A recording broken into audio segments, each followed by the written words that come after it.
आज मैं बहुत खुश हूँ। मेरी ज़िंदगी का सपना जो पूरा हो गया है। जी हाँ, MBBS मैंने अव्वल पोजीशन से पास कर लिया है। ये मेरा सपना ही नहीं, मेरे माँ बाप का भी सपना था, क्योंकि मुझे इस मकाम पर पहुँचने के लिए सिर्फ मैंने ही नहीं, बल्कि मेरे माँ बाप ने भी सख्त मेहनत की है। मेरा ताल्लुक़ जिस ख़ानदान से है, वहाँ पर लड़कियों को तालीम देना सख्त मायूब समझा जाता था। हमारे ख़ानदान में लड़कियों को बोझ समझा जाता था, लेकिन मैं खुदा का जितना भी शुक्र अदा करूँ कम है, क्योंकि अल्लाह ने मुझे बेहतरीन माँ बाप दिए हैं। अपने ख़ानदान के ख़िलाफ़ जाकर मेरे माँ बाप ने मुझे पढ़ाया। जब मैंने 10 क्लासें पास कर ली, तब मेरी दादी माँ ने मेरे अब्बा से कहा, बस करो उसे पढ़ाना, जितना भी पढ़ाओगे कल को दूसरे घर जाकर उसे चूल्हा चौकी ही करना है। अम्मा, तालीम से इंसान को जीने का सलीका आता है, अच्छे बुरे की तमीज़ आती है। अगर मेरी बेटी पढ़ना चाहती है तो मैं उसे ज़रूर पढ़ाऊँगा। हाँ, बहुत तीस मार खां बन रहा है। जैसे तेरे पास तो दौलत की बरसात हो रही है ना। अरे मैं कह रही हूँ, पढ़ लिख कर भी कौन सा उसे तेरे घर में उजाला करना है।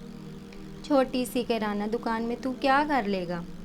अम्मा, वो मेरी बेटी है, ये मेरा फ़र्ज़ है कि वो जो चाहती है मैं उसे पढ़ाऊँ। माशाअल्लाह मरियम बहुत ज़हीन है, उसके मार्क्स इतने अच्छे हैं कि उसे स्कॉलरशिप मिल रही है और वो ट्यूशन पढ़ाकर भी अपनी पढ़ाई का खर्च पूरा कर लेगी। ए मियाँ जी, जाओ, जो तुम्हारे जी में आता है करो। कल कला ख़ानदान भर में तुम्हारी बेटी ने हमारी नाक कटवा दी, फिर ना कहना। जाओ, जो दिल चाहे करो। तब मेरे अब्बा निहायत मायूस होकर मेरे ताया अब्बा के घर से लौट आए थे। यूँ तो हमारा ख़ानदान ज़्यादा बड़ा ना था, बस मेरे अब्बा और ताया अब्बा ये दो ही भाई थे। ताया अब्बा भी दादी ही की तरह लड़कियों को पढ़ाने के सख्त खिलाफ थे। जब मैंने 10 क्लास से आगे पढ़ने की ख्वाहिश की, तो दादी नाराज़ होकर ताया अब्बा के घर चली गई। अब्बा के मनाने पर भी वो वापस नहीं आई। तब मैं बहुत उदास हो गई थी कि पता नहीं आगे पढ़ पाऊँगी या नहीं। क्या अपने ख़ानदान के ख़िलाफ़ जाकर मेरे अब्बा मुझे पढ़ाएंगे या फिर मेरी पढ़ाई रुकवा देंगे। मैंने डरते डरते अपनी अम्मी से कहा, अम्मी अब क्या होगा, मुझे बहुत डर लग रहा है। अब्बा जब से ताया अब्बा के घर से आए हैं वो बहुत उदास हैं, कहीं वो मुझे पढ़ने से रोक ही ना दे। अम्मी ने नहायत प्यार से समझाते हुए कहा, बेटा घबराने की ज़रूरत नहीं है, बस खुदा से दुआ करो, खुदा ज़रूर बेहतर करेगा। खुदा गवाह है, हमने अपने दोनों बच्चों में कभी कोई फ़र्क नहीं किया। जितना अज़ीज़ मुझे ज़ीशान है, तुम भी उतनी ही अज़ीज़ हो। इसलिए तुम्हारे अब्बा जो भी फ़ैसला करेंगे खूब सोच समझ कर ही करेंगे। फिर वही हुआ जो तकदीर में लिखा था। खुदा ने मेरी दुआ सुन ली थी। अब्बू ने सारे ख़ानदान की मुखालफत के बावजूद मुझे पढ़ाने का फ़ैसला कर लिया था। मेरा दाखिला उन्होंने 11वीं क्लास में करवा दिया था। अब्बू की इस हिम्मत ने मेरे अंदर हौसला और बढ़ा दिया था। मैं जी जान से पढ़ाई में जुट गई थी। कॉलेज से आने के बाद मैं बच्चों को ट्यूशन पढ़ाती थी। इस तरह मैं अब्बू का बोझ हल्का करना चाहती थी। कॉलेज में मेरी मुलाकात एक लड़की से हुई। इसका नाम सानिया था। सानिया की और मेरी दोस्ती कॉलेज के पहले दिन से ही हो गई थी। पता नहीं किस तरह मिजाज की हम आहंगी ही कह लें। मैं और सानिया चंद ही दिनों में एक दूसरे के बहुत करीब आ गए। लगता ही नहीं था कि हम दोनों की मुलाकात महज चंद माह पहले हुई है।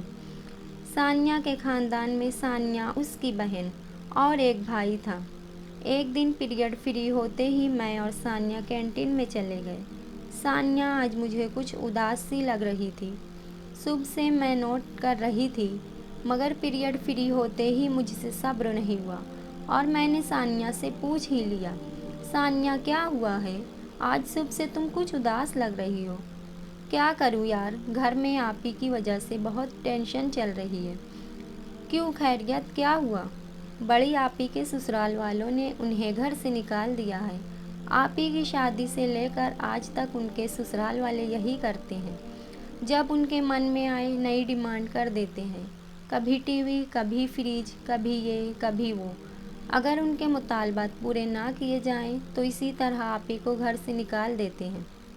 इस बार तो उन लोगों ने हद कर दी है। उन लोगों को 4 व्हीलर गाड़ी चाहिए। अगर उनकी डिमांड पूरी ना करें तो किसी न किसी बहाने से आप ही को घर से निकाल देंगे। ये तो बहुत दुख की बात है। पता नहीं आज इस तरक्की याफ्ता दौर में भी कुछ लोग इतनी छोटी सोच क्यों रखते हैं। जब कुदरत ने मर्द और ज़न में कोई फ़र्क नहीं किया तो इंसान क्यों ऐसा करता है। औरतों को ही हमेशा क्यों जुल्म की भेंट चढ़ाया जाता है। बस होती है मरियम किसी की ऐसी गंदी सोच। आज की औरत जहाज़ उड़ा रही है, ज़िंदगी की दौड़ में मर्दों के शाना बशाना चल रही है, मगर आज भी कुछ लोग औरत के साथ अच्छा सलूक नहीं करते। सब ठीक हो जाएगा सानिया, ये बुरा वक्त भी टल जाएगा। तुम तो जानती हो मेरे हालात भी कुछ ठीक नहीं हैं। सारे ख़ानदान के खिलाफ़ जाकर अब्बा ने मुझे पढ़ाने का फ़ैसला किया है। इस वजह से मेरी दादी, अब्बा, अम्मा और मुझसे सख्त नाराज़ हैं। दादी की नाराज़गी की वजह से अब्बा बहुत उदास रहते हैं। अब्बा को उदास देखकर मेरा दिल कट सा जाता है। उसी वक्त बेल की आवाज़ सुनाई दी। तब मैं और सानिया क्लास की जानिब चल पड़े। वक्त कुछ और आगे बढ़ा। मैंने 12वीं इम्तिहान भी बहुत अच्छे नंबरों से पास कर लिया था। मेरे मार्क्स बहुत शानदार थे। मैं MBBS करना चाहती थी, मगर फिर यहाँ पर एक नई मुसीबत अपनी बाहें फैलाए खड़ी थी। हमारी माली हालत इतनी अच्छी नहीं थी कि मेरा एडमिशन MBBS में होता। मेरे मार्क्स अच्छे होने के बावजूद मैंने टीचिंग करने का सोच लिया। अब्बा, मैं B.Ed कर लूँगी, आप बिल्कुल परेशान ना हो। नहीं बेटा, हर हाल में तुम्हें डॉक्टरी पढ़ना है। मैंने फ़ैसला कर लिया है। मैं अपनी दुकान फ़रोख्त कर दूँगा, तब आराम से तुम्हारा दाखिला हो जाएगा। मगर अब्बा, हम दुकान फ़रोख्त करेंगे तो हमारा घर किस तरह चलेगा। बेटा, तुम इसकी फ़िक्र ना करो, मैं कहीं भी नौकरी कर लूँगा। खुदा हमारा रिस्क किसी भी ज़रिए से हम तक ज़रूर पहुँचाएगा। फिर अब्बा ने दुकान फ़रोख्त कर दी और मेरा दाखिला MBBS में हो गया। पढ़ाई बहुत सख्त थी और इतनी सख्त रूटीन की वजह से मैं ट्यूशन भी नहीं पढ़ा सकती थी। तब ज़ीशान ने, यानी कि मेरे भाई ने मुझसे कहा, आप ट्यूशन की फ़िक्र बिल्कुल ना करें, अब मैं ट्यूशन पढ़ाऊँगा, आप सिर्फ़ अपनी पढ़ाई पर तवज्जो दें। ज़ीशान की इस बात से मेरी आँखों में आंसू आ गए और बेइख्तियार मैंने अपने भाई को गले लगा लिया। ज़ीशान अभी सिर्फ 9वीं जमात में था। इतनी छोटी उम्र से ही वो बहुत समझदार था। मैंने ज़ीशान को ट्यूशन पढ़ाने की इजाज़त दे दी। मैं चाहती थी कि अभी से ही ज़ीशान को मेहनत करने की आदत पड़ जाए, क्योंकि मेहनत करने से ही कामयाबी इंसान के कदम चूमती है। दुकान फ़रोख्त होने की खबर ताया अब्बू को भी हुई। वो फ़ौरन ही हमारे घर आ गए और अब्बा को सलावातें सुनाने लगे। तुम पागल हो गए हो, एक लड़की को पढ़ाने के लिए दुकान फ़रोख्त कर दी। अच्छी भली दुकान छोड़कर नौकरी करते हो। अरे मैं पूछता हूँ, ये सब क्यों करते हो। आज दुकान बेच दी, कल सड़कों पर कटोरा लेकर निकल जाना, कोई पूछने वाला भी नहीं होगा। मुझसे तो किसी भी किस्म की मदद की तवक्का मत रखना, जो मर्ज़ी आए करो। ताया अब्बू गरज कर चले गए। जवाब में अब्बा के पास सिर्फ खामोशी थी, क्योंकि अब्बा कितना ही समझा ले, कोई भी बात सुनने के लिए ताया अब्बा तैयार ही नहीं थे। तब मैं बहुत उदास हो गई थी। मेरे आंसू थे कि खुश्क होने का नाम ही नहीं ले रहे थे। इस वक्त तो तब अम्मा ने मेरे आंसू पोंछे और निहायत ही प्यार से मुझे समझाया, बेटा ये वक्त तो आंसू बहाने का नहीं है, ये वक्त तो सख्त मेहनत करने का है। बेटा इतनी मेहनत करो कि कामयाबी तुम्हारे कदम चूम ले। सबको ये साबित कर दो कि लड़की भी कामयाबी की राह पर चल सकती है। तब यही लोग जो आज तुम्हारे लिए मुश्किल खड़ी कर रहे हैं, उन्हें सबक मिल जाएगा। तब मैंने फ़ैसला कर लिया कि मुझे अपने अब्बा का सहारा बनना है, अपने माँ बाप का सर फ़ख्र से बुलंद करना है। वक्त सबसे बड़ा मरहम होता है। गुज़रते वक्तों के साथ हर ज़ख्म भर जाता है। हर अच्छा और बुरा वक्त तो इंसान का इम्तिहान लेने आता है। वक्त तो गुज़र जाता है मगर बातें याद रह जाती हैं। आज सिर्फ मेरी ही नहीं बल्कि मेरे माँ बाप और भाई की मेहनत का सिला मिल गया था। मैंने सारी यूनिवर्सिटी में टॉप किया था। इम्तिहान का रिज़ल्ट लेते वक्त तो माजी की ना जाने कौन कौन सी बातें مجھے یاد آ گئی تھی۔ آج میرے والدین بہت خوش تھے، ہر کوئی ابا کو مبارکباد دے رہا تھا، سارے اخبارات اور ٹی وی پر میری کامیابی کا ذکر ہو رہا تھا۔ میں نے سب سے پہلے اپنے خدا کا شکر ادا کیا۔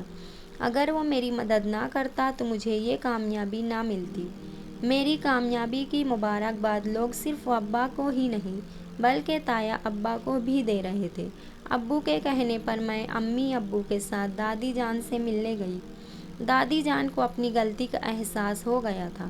مجھے دیکھتے ہی انہوں نے گلے سے لگا لیا اور کہا، بیٹی مجھے معاف کر دو۔ میں نے جلدی سے دادی کے ہاتھ کو اپنے ہاتھوں میں لے کر کہا، دادی ماں آپ مجھے شرمندہ کر رہی ہیں، جو ہونا تھا ہو گیا۔ آج مجھے بہت اچھا لگ رہا تھا۔ آج سارے گلے شکوے دور ہو گئے تھے۔ ہمارا خاندان آج پھر سے ایک ہو گیا تھا، کبھی نہ الگ ہونے کے لیے۔ آج مارچ کی 8 تاریخ تھی۔ یوم خواتین کے اس موقع پر حوصلہ افزائی کے لیے حکومت کی جانب سے مجھے ایوارڈ دیا جا رہا تھا۔ شہر کے میئر کے ہاتھوں مجھے ایوارڈ دیا گیا۔ ایوارڈ لیتے وقت تو آج میں بہت خوش تھی۔ میرے ہاتھ میں مائک دیا گیا اور مجھے 2 لفظ بولنے کے لیے کہا جا رہا تھا۔ میرے دل میں ہزاروں الفاظ تھے اور زبان گونگ تھی۔ میں نے اپنے ماں باپ کا چہرہ دیکھا اور جیسے اچانک میرے اندر بولنے کی ہمت آ گئی تھی۔ خواتین و حضرات، آج میں بہت خوش ہوں، اتنا خوش کہ میں اپنی اس خوشی کو لفظوں کے پیرہن نہیں پہنا سکتی۔ میرے والدین نے جس محنت سے مجھے پڑھایا ہے، یہ الگ کہانی ہے، مگر ہر کوئی میرے والدین کی طرح بیٹیوں کو رحمت سمجھنے لگے تو سماج سے عورتوں پر استحصال ہونا ختم ہو جائے گا۔ اس ترقی یافتہ دور میں بھی کہیں نہ کہیں عورتوں پر ظلم کیا جا رہا ہے۔ آج 8 مارچ یعنی یوم خواتین کے موقع پر میں لوگوں سے یہی کہنا چاہوں گی کہ اپنی بیٹیوں کو بوجھ سمجھنا چھوڑ دیں۔ ہمارے سماج میں کئی لوگ عورتوں کی تعلیم کے خلاف ہیں، ان کے ساتھ نہایت ہی برا سلوک کرتے ہیں، لیکن شاید وہ یہ بھول جاتے ہیں کہ ایک مرد کو جنم دینے والی بھی ایک عورت ہی ہوتی ہے۔ اگر ایک عورت تعلیم یافتہ ہوئی تو وہ ایک نسل کو سنوار سکتی ہے۔ اگر بیٹی کی ذات معتبر نہ ہوتی تو خدا آپ صلی اللہ علیہ وآلہ وسلم کی نسل بی بی فاطمہ رضی اللہ تعالیٰ عنہا سے نہ بڑھاتا۔ خدا نے ماں کے قدموں تلے جنت دے دی اور عورت کو اس کا اصل و مقام دے دیا، تو انسان کی اوقات کیا ہے کہ وہ عورت کو حقیر سمجھے اور اس کی حق تلفی کرے۔ عورت کی عزت کسی مخصوص دن کے لیے نہیں ہوتی، بلکہ ہر لمحہ ہر دن لوگوں کو چاہیے کہ عورتوں کو عزت دیں۔ حکومت کو چاہیے کہ جو لوگ عورت کی بے عزتی کرتے ہیں انہیں ایسی سزا دے کہ دوبارہ کوئی ایسا گناہ کرنے کی جرات نہ کرے۔